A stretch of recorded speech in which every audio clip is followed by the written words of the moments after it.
You are listening to a MetalExpressRadio.com interview. Enjoy. Hey, this is Mick Burgess, and I'm joined today at Northumbria University in Newcastle by none other than Joey Belladonna of Anthrax. You're a couple of shows into your current UK tour, and last night in Glasgow you recorded the show for a future DVD. Yeah, one shot. Yeah. It's one of those things you just film and you hope that everything is successful. Yeah, a couple little boogers there, but nothing. I kind of like that when I see something. I like just to be live as possible. Well, it feels more real, doesn't it? Yeah, but you think subconsciously you're thinking about taping. Yeah. I don't like that. I'd rather just pretend there's nothing other than just another show. Yeah, because it's been 10 long years since you last headlined over here. Why such a long gap? I know you played with Motorhead as a special guest a few years ago, but 10 years is quite a long time. Yeah, I'm not really sure. Obviously, that if you got 10 years, I haven't even been. It's been really close to me being in 10 years as it is alone. Just being in and then out and then back in. As far as booking, you never know what the dates are being presented. It's not intentional that you don't come here. Yeah. So it's just, I guess, just whatever dates come in didn't really line up to come here. So you're here now, though, and this tour is going to be a celebration of the classic Among the Living album. It's hard to believe that's 3 decades old. Right. Wow. Does it feel like that long? Yeah, I guess so.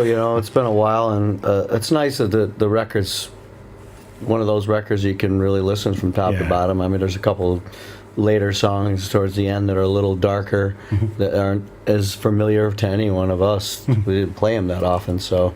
Has that been a sort of challenge, relearning some of those deeper album cuts, or did it come back fairly quickly? It comes back pretty quickly. For me, it's just the arrangement. It's not so much the ability to sing it. It's just, okay, that goes longer here, and then comes in here, and it goes there. And once you get that down, then it's pretty easy. But they're a bit of little squirrely arrangements compared to what we do now. But I think the fans sort of love those deep album cuts, though. So I take it those sort of songs you haven't played very often have gone down really well. I like that. That's what's cool about a record. There is plenty of those offset things, or maybe not as popular, but as an entirety, it's cool. Yeah, I always remember when I saw Rush on the R30 tour when they did Between the Wheels off Grace Under Pressure, last track on side 2, absolutely blew the roof off. Yeah, it's great. You don't know. You just... So do you kick off the show with Among the Living, or do you save that for the second half? The second half. So the second half. So the first half, sort of a sprinkling of classics and stuff off your last couple of records as well. Just a good strong set. Nothing in particular as far as like it has to be this or that. It's just a good solid hour. Yeah. Because Among the Living, such a landmark album, not just for Anthrax, but sort of metal music as well. Why do you think that after the first 2 albums that everything fell into place on the third one? Do you think it's because you and Frank had sort of had time to bed into the band and everything was like running smoothly at that point? After Among the Living? I don't know. It's just State Before it was a really strange record. It was fast, and I didn't really have a hell of a lot of time, which I don't normally have any time to do a whole lot of anything. I just come in later and just start singing, and I make up all the things that I can possibly do in such short time, but I don't know, obviously as we went along, the band started to feel good about playing together, and I'm still like finding my way with what I like to do with the band and how I like to perform and just sing alone, Yeah. So you're still finding new things about the band that you're enjoying doing, even after so long? Yeah, it's just a matter of people just being able to be together and get along and make things more interesting and as a team, because obviously everybody's individual in their own way, and they get, whether they get children or whatever, and just life is a little different. But overall, I just think we just work hard, and I think we're very interested in being very good every night, like extremely. So yeah, the reviews coming through so far have been, top notch. Good, yeah. That's one thing that's very important. Yeah. For Among the Living, you hooked up with the Kiss, Led Zeppelin, Jimi Hendrix producer Eddie Kramer. Did you? I know Scott's a massive Kiss fan. Was that one of the reasons why Eddie came in, or? Yeah, I'm sure that look at when you get any producer, you find out, hey, well, he did this, well, let's get him. Doesn't always work out that way. I think if you can grab somebody now, it doesn't mean what that band and he did for them will make you be that. I think some people think that way, but the experience of it, in the name, of course, but no, it was a good experience. I enjoyed working with Eddie. It's a little bit more corporate-y vibe than it would be now. Like now it's so nice and easy. It's just me and Jay Rustin, and no one's in the room, and it's just as casual as it could be, you know. Yeah, because you worked with Carl Kennedy from Love the Carl. Rods. Yeah. Well, that was my first time, so God, I was like, even then they were letting us have some fun with that record, and it was the first time in, so nobody was really kind of like driving the ship. Yeah. So I had a really good time with that album, although it was my first time, so I didn't even know what I was going to sound like. Had no clue. It was really surprising. Like, oh cow, that's me? Oh, okay. So it turned out well. I mean, Carl Kennedy was through here probably 2-3 years ago with the original lineup with the Rods. Great. So they got back together and we sort of hooked up and he's a really nice guy. Yeah, Carl's a good dude. I like Carl. Carl always stay in touch. In fact, they had a birthday not too long ago, so I said, we just... Did the success of Among the Living put pressure on you to better that with your next record, or is that a sort of good pressure to have going into making your next record? You know what? When you make a record, you don't even know what's going to happen with it. I mean, now these last couple records we've done, of course, Worship and Raw King, there seemed to be more of that feeling of like you need to top it because... And even then, I just think you just got to go in and do what you can. You don't know what anybody's going to perceive of it. Yeah. As long as we like it, that's the main thing. And then, of course, if people like it more, super, know. Well, they did like it more because it got into the top 10. It's your first top 10 for a while. It must be a good feeling seeing that nestling among some of those other... I mean, we definitely pour our hearts into it. And I'm always looking for something awesome as much as I can in any song. What can I get in this song to make people go, wow?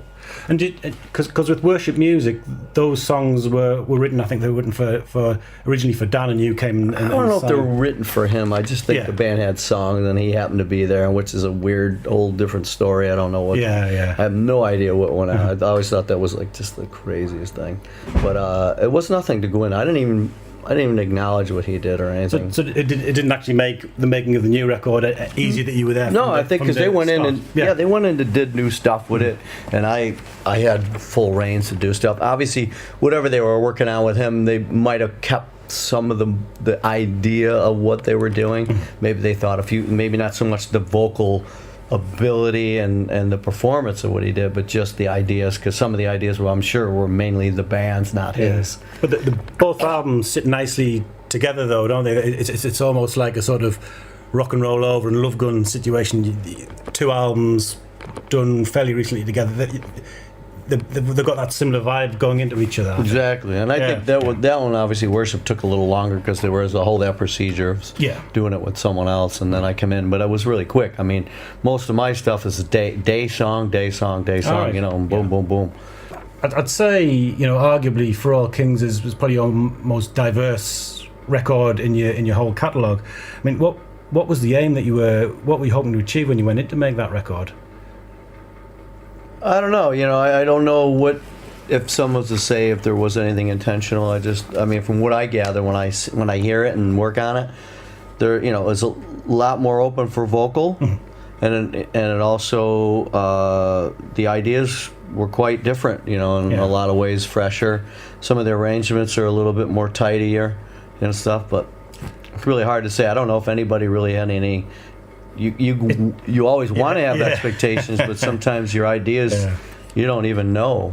Because I think in terms, probably my favourite track, not just off the album, I think my favourite track of what you've done in your entire career is Blood Eagle Wings, and it's quite unusual for me to think that of a band that's been going for so long to have a favourite track off the new album. I'm usually go back to the early days, but Blood Eagle Wings is you at your most epic and dramatic. What is that song? What is it about? I know it's an old Viking. I leave that. It's too deep to go into it. It's kind of something like that. I always leave it up to someone's expectations or imagination. Because songs are always kind of a fairy tale in their own little way. Yeah. And even when I'm singing it, I kind of can go in a whole little crazy mode and. It goes through a lot of peaks and troughs, though, sort of musically, doesn't it? I love it. Yeah, I love it because, for one, it's more straight up, and I can really kind of dig into it. Yeah. Same like in the end, it has a little bit more of that pulse to it. It's not so, quick and fast. Are you doing that one tonight? Yeah. Good. That's what I like to hear. Because you've just put out a special edition box set with all the songs on 7-inch vinyl, with their own picture sleeves, coloured vinyl as well. You know, fantastic. It looks a fantastic set. I mean, whose idea was to put that out? I don't know. I thought maybe the label. I don't. Sometimes I don't know where the idea generates. I think sometimes it's just nice to put out a box set. I don't know if we even ever had one before. Demos. I don't even know what the demos are. I haven't even heard them. I mean, there's no vocal. I assume there's a couple covers on there too. Kansas, isn't there? Yeah, man. Whose idea was that? Yeah. No. Well, I'm not really sure. I think. I don't know if they had me in mind, but I'm a huge Kansas fan, so like probably bigger than anybody's. Have you seen them? Have you heard the new album? I have. It's not really bad. good, It's a little lighter. I mean, Steve Wallace is the. Yeah. I mean, it ain't Steve, so. And so, what do you have planned for the rest of the year? Have you got sort of? You'll be doing the DVD. Will you be doing some festival appearances? Well, first of all, when we get back and we finish up this, we do. It's us and Killswitch Engage. Oh, right, We're going to do the States together as a co-headline. That'll take us up to mid-May. And then the festivals, I'm sure there's some stuff already talking about it. I just haven't seen anything on paper yet. So it's going to be busy though. Yeah, I'm sure. Yeah, we got Japan in there somewhere too. Right. I know there's a week of that with us and Megadeth. So yeah, exciting times. Well, Joe, it's been a pleasure speaking to you. Right. Best luck with the show tonight and the rest of the tour. And no problem. And hope to catch you next time you're in Newcastle in not 10 years' time. Yeah, right. I sooner. know. It'd be nice to come sooner, right? Yeah. Well, thanks very much. You're welcome.